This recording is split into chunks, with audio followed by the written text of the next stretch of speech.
Watch my hand and see what happens. 1, 2, 3. Pop. 2, 3, 4, 5. Did you see what finger I used to pop my bubble? Watch me one more time. What finger do I pop after? 1, 2, 3.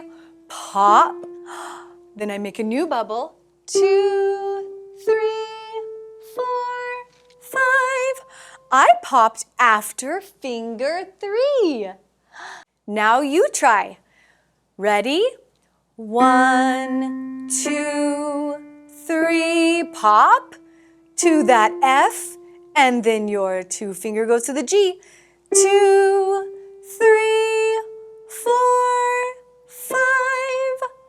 Did you pop after finger 3? And did your thumb go to the F and make a new bubble? Very good. Grown-ups, I want you to have a turn too. So go ahead and pause and you play while your child watches and make sure they pop after finger 3.